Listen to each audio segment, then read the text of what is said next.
Hola a todos, bienvenidos a FAgro, punto de encuentro. Soy Belén Delgado y este es el lugar que FAgro ha colocado en el mapa podcast en el que reunirse si te interesan las cosas del comer desde todos los puntos de vista de la cadena agroalimentaria.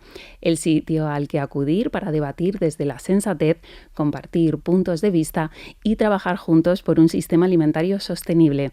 Si quieres participar, comentarnos tus impresiones o proponernos asuntos que debatir, puedes escribirnos a redaccion@fagro.com y estaremos encantados de escucharte. En esta línea de conversacionales con presidentes conocemos su visión y misión de forma directa y sin prisa. En esta ocasión hablamos del cambio climático y el desarrollo rural.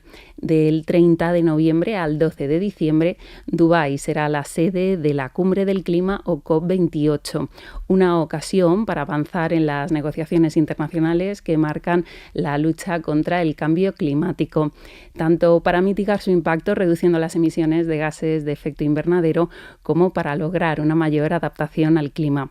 En este podcast nos queremos centrar en esto último y para eso me acompaña el presidente del Fondo Internacional de Desarrollo Agrícola, Álvaro Lario. Bienvenido. Muchas gracias, Belén, un placer.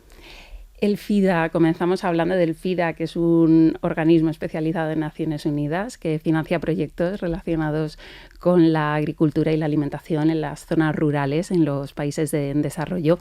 ¿Por qué es tan importante para estas zonas hablar de adaptación al cambio climático? Estamos viendo, no solamente en las zonas rurales del mundo, pero todos estamos siendo afectados por las sequías, las inundaciones, los ciclones, el incremento de las temperaturas. Y no es una sorpresa que esto sobre todo tiene un impacto todavía mayor en las economías en desarrollo, en las zonas rurales donde la pobreza es más extrema y que va a tener consecuencias para la producción de alimentos, y ya estamos viendo subidas en los precios de los alimentos y también conflictos y migración muchas veces relacionados con estos eventos extremos del clima. Así que podemos concluir que las vidas, las actividades agrícolas, ganaderas, pesqueras de cientos de millones de personas ya están siendo afectadas y van a estar todavía más en riesgo.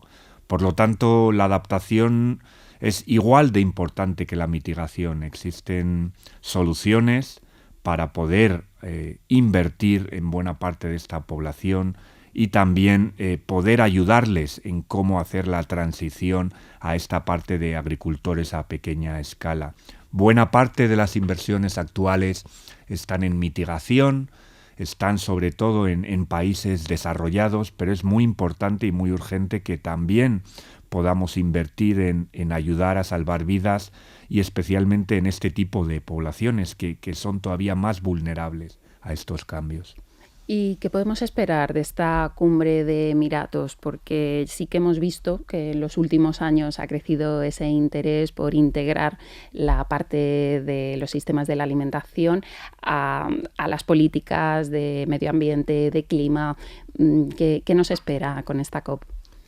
Como comentas, hace 4 o 5 años parecía que el clima o las conversaciones sobre la mitigación y adaptación eran de alguna manera paralelos a todo lo que son los sistemas alimentarios o cómo se produce la comida. Afortunadamente nos hemos dado cuenta que para tener unos sistemas alimentarios, una producción, una distribución, un almacenamiento de la comida tiene que ser de una manera sostenible en el tiempo y también trabajando con la naturaleza y con, de alguna manera, esa adaptación a los actuales retos.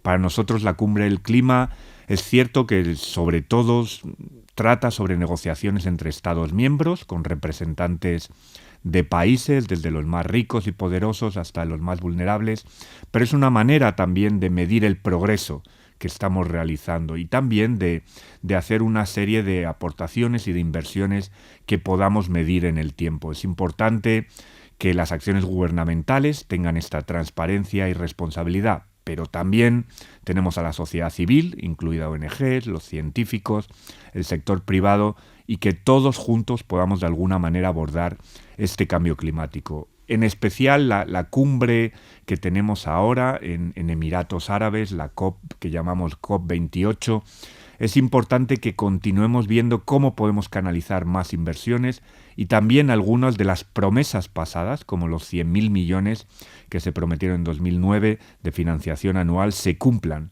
Porque si no, podemos anunciar muchas medidas, pero se tienen que cumplir y tienen que cambiar la vida de las personas, que es lo más importante, y poder ayudarles en esa adaptación y también poder sobreponerse a buena parte del impacto de estos eventos que estamos viendo. La realidad es que lo más importante es que continuemos con la eliminación gradual de los combustibles fósiles, que hagamos una transición y que para poder mantenernos por debajo del aumento de temperatura de 1,5 grados. Y la ciencia es muy clara en esto. Ahora, el gran reto es cómo poder de alguna manera hacer esta transición y la financiación, especialmente para los países en desarrollo y buena parte de los países con rentas bajas. Es interesante eso que mencionaba al principio de cómo la cumbre del clima sirve un poco de baremo, para ver en qué punto están las negociaciones y qué se ha hecho hasta este momento. En el caso de la financiación, para ilustrarlo, ¿no? No sé si podría dar detalles de cuál es la financiación en este terreno de la adaptación de los países en desarrollo y sobre todo teniendo en cuenta pues qué tipo de desigualdades puede haber en este terreno. La realidad es que el sector privado especialmente está muy interesado porque existe un negocio detrás en la mitigación y en la eliminación de los combustibles fósiles, y ahí ha habido buena parte de grandes inversiones, especialmente en los estados y en los países desarrollados. Uno de los retos es cómo también poder ayudar a esa transición en los países en desarrollo. El caso de África es muy claro, el nivel de industrialización no es el mismo. En otros países como por ejemplo India, que es actualmente una potencia, ha habido una transición. Por ponernos un ejemplo, en los últimos 10 años, India ha pasado de una electrificación de un 30% de la población a casi un 90% de la población. Ese es un cambio brutal para cientos de millones de personas.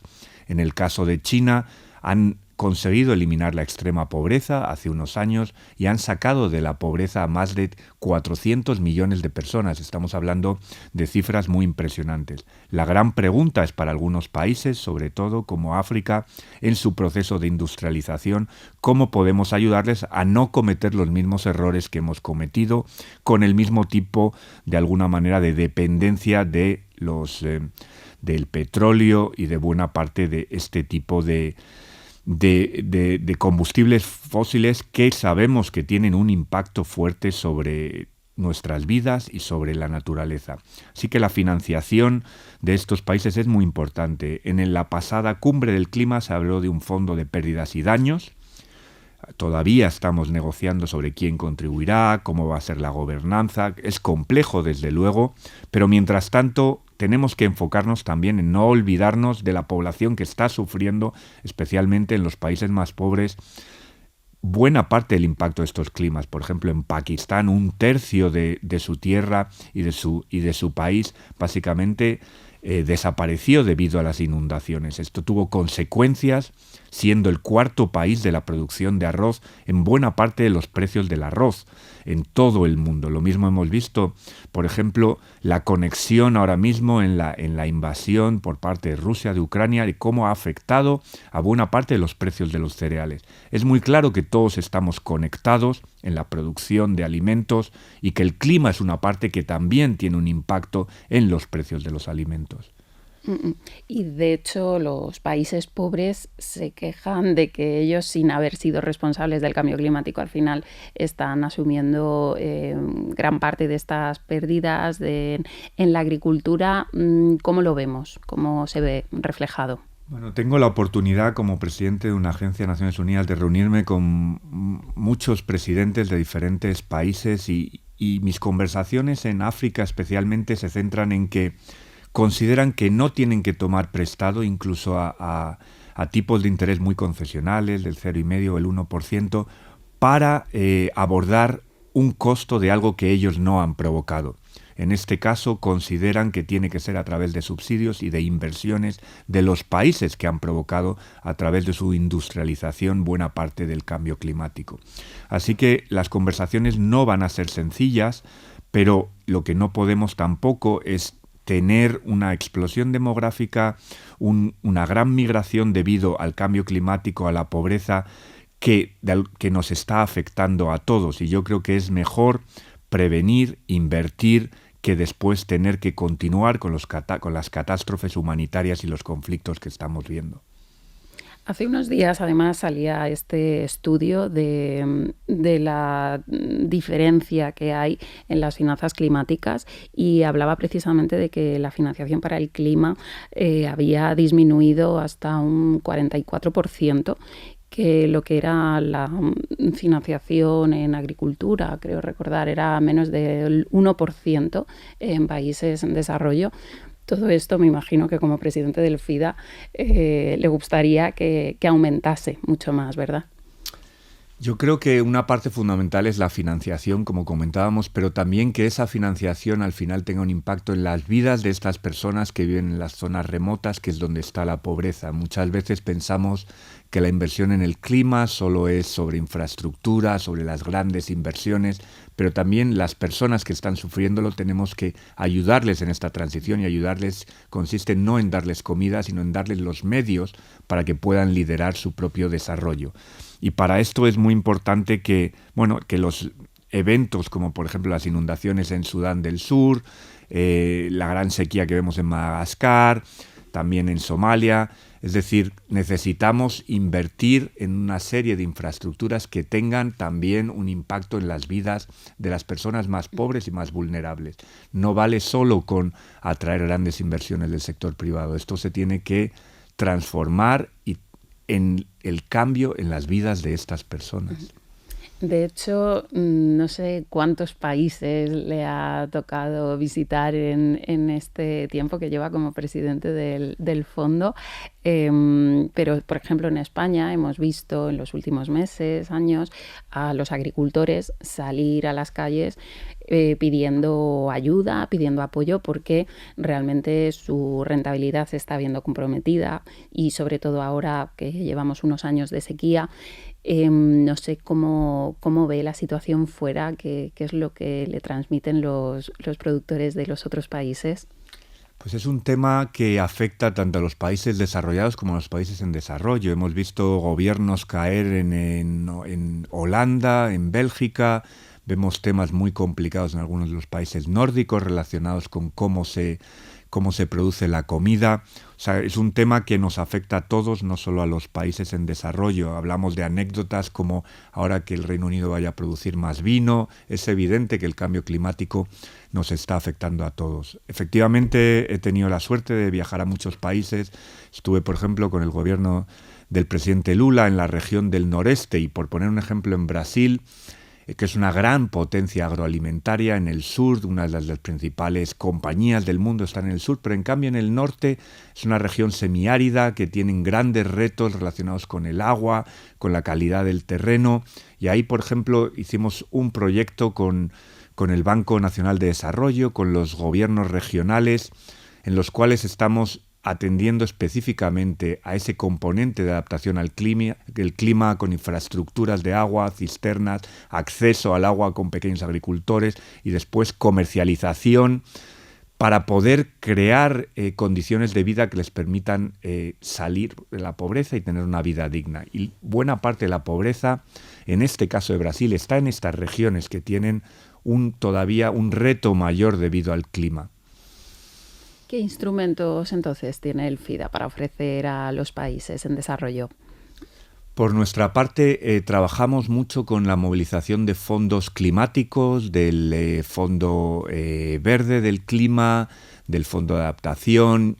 Trabajamos también con intentar complementar buena parte de nuestros proyectos con inversión con el sector privado para que de alguna manera también puedan intervenir y apoyar en estas intervenciones, con el sector financiero, intentando que los bancos públicos de desarrollo proporcionen también medidas y préstamos a muy bajo interés para poder invertir en esta adaptación. Y creemos que sobre todo otra parte que puede ayudar también y que es potencialmente otra de las posibles soluciones es también en los seguros. Los seguros en muchos casos que cada vez se están volviendo más costosos, cómo poder conseguir que los pequeños agricultores puedan tener acceso a ellos y también cobren cuando se produzcan este tipo de fenómenos extremos. ¿Y cómo están funcionando realmente estos fondos internacionales? Hablamos del Fondo Verde para el Clima, este último que todavía está por implementar, pero que se acordó en la última cumbre de pérdidas y daños. ¿Cuánto tenemos que esperar para ver esos efectos, para ver su aplicación ya concreta?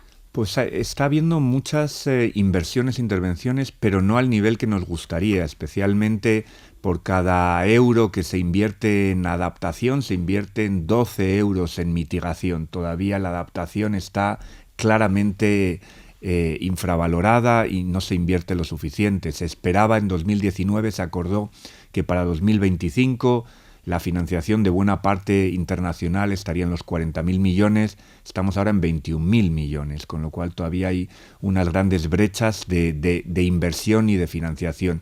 Las soluciones las tenemos, bien sea hablar de semillas resistentes al clima, infraestructuras que sean capaces de poder aguantar ciclones o inundaciones, podemos hablar de servicios de alarma o de sistemas de alarma temprana, podemos hablar de ciertos sistemas de irrigación. O sea, las soluciones las conocemos. El gran reto es cómo financiarlas. Y haciendo la pregunta al contrario, ¿qué pasaría? ¿Qué puede pasar si no hacemos nada? Esa es una gran pregunta. De hecho, lo que estamos viendo en términos solamente de tener unos sistemas alimentarios que sean sostenibles o resilientes, vemos el coste para la sanidad pública que está en los 6 trillones cada año, el coste de los daños medioambientales, que son 3 trillones. Sí que los efectos los estamos viendo la obesidad, aumentar el acceso a alimentos nutritivos cada vez más difícil, especialmente para las familias más pobres. O sea, los efectos de los sistemas alimentarios los vemos. En el caso de los efectos del clima, lo que estamos viendo es cada vez más migración forzosa, dado que la tierra muchas veces ya no es tan fértil, que buena parte de las propias producciones están siendo afectadas por esas inundaciones, esas sequías. Así que se está traduciendo en cada vez más migración forzosa por clima, pero en muchos casos también que buena parte de estas poblaciones dejen completamente la tierra y que no produzcan los alimentos, con el consiguiente perjuicio buena parte para el acceso a alimentos nutritivos a un precio razonable. Y sin embargo, parece que después de todo esto, claro, al agricultor se le juntan otras muchas crisis y quizá tiene que prestar más atención en el día a día. Pues estoy pensando ya no solo en la pandemia y la recuperación que ha tenido que haber después, sino también a esa subida de precios, ¿no? La inflación generalizada y sobre todo en alimentación. Pero también hay tensiones comerciales, hay conflictos entre países. En este escenario, ¿cómo prever, cómo adelantarse, cómo intentar cambiar las cosas en el terreno? Yo creo que este es el gran reto, especialmente en un mundo cada vez más politizado, con fracturas entre los diferentes bloques económicos, y el tema alimentario es un tema fundamental. En la Unión Europea lo es, en España lo es, en Estados Unidos lo es, en África hasta ahora no lo había sido tanto, pero es claro que después de lo que ha ocurrido con Ucrania, la falta de diversificación de ciertas plantaciones y cultivos, la vulnerabilidad a ese shock externo hace que muchos países estén replanteando sus inversiones en agricultura y en muchos casos la seguridad alimentaria se está convirtiendo también en seguridad nacional para el propio país. Yo espero que esto suponga que haya más inversiones, más apoyo y que en muchos casos no solamente en la producción, sino como comentabas también en la comercialización, que los precios sean justos y que los pequeños agricultores puedan tener una vida digna, que no dependan de esta serie de shocks y que no cada shock les vuelva a llevar, en el caso de los países en desarrollo, a la pobreza, en el caso de países desarrollados, pues a situaciones muy límite, como comentabas. Y en cambio las inversiones en agricultura se están ralentizando en muchos sitios. Eso desde los países, ¿qué impresión le hacen llegar al FIDA? Bueno, tenemos el caso, por ejemplo, por poner un ejemplo internacional, en el caso del continente africano, acordaron ya en el 2003 que iban a invertir el 10% de su Producto Interior Bruto en agricultura. Solamente un país dentro del continente, que son 56 países, ha estado medianamente cercano, que es Ruanda, con un 6%. El resto está en niveles del 3%, 2%, 1%. Y de alguna manera es contradictorio, porque entre un tercio, en muchos casos 2/3 de su población está empleada en la agricultura, está empleada en el mundo rural, con lo cual no vemos el nivel de interés todavía que deberíamos ver en buena parte para sacar a la gente de la pobreza, para tener una vida digna y para que estar empleado en la agricultura sea un negocio, no sea una manera de subsistencia alimentaria. Y a los países desarrollados, a los países que además tienen que seguir invirtiendo en su agricultura, por lo que hablábamos de las distintas tensiones que hay en este momento, ¿qué llamamiento se hace desde Naciones Unidas para incrementar la ayuda al desarrollo? ¿Estamos fallando realmente las economías más avanzadas en este aspecto? Pues por poner cifras así por dar un poco una imagen de qué estamos hablando. En el caso de la ayuda oficial al desarrollo, cada año son en todo el mundo unos 200.000 millones de dólares, de los cuales un 5%, 4 o 5% va a agricultura. O sea que estamos hablando de 10.000 millones. 10.000 millones en el mundo y para poder transformar los sistemas alimentarios es una cantidad muy, muy baja. No va a conseguir cambiar la situación. Lo que tenemos que pensar primero para instituciones como la nuestra es cómo podemos utilizar esa cantidad de la mejor manera posible, multiplicarla y en muchos casos cómo atraer los flujos del sector privado, especialmente locales, en crear el ecosistema para que puedan invertir en buena parte de estas cadenas de valor dentro del sistema agroalimentario, en la producción, pero también en la distribución, en el almacenamiento, en la comercialización y que sea rentable, porque es importante que de este tipo de inversión podamos lograr crear empleos de calidad y empleos en los que la gente pueda quedarse donde quiere quedarse y pueda tener una vida digna.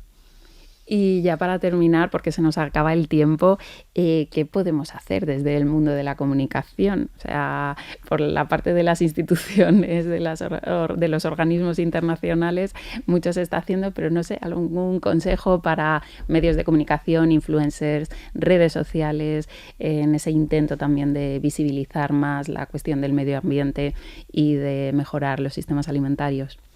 Los medios de comunicación o presentadoras como tú, yo creo que tienen una labor fundamental porque es muy fácil tener imágenes a lo mejor de la parte humanitaria, de algunos de los horribles conflictos que estamos viendo, pero no de cómo cambiar de alguna manera los retos estructurales que tenemos. Es más fácil fijarse en el corto plazo, en las situaciones humanitarias, los conflictos, pero ¿por qué se producen? ¿Qué es lo que puede hacer cambiar esa situación?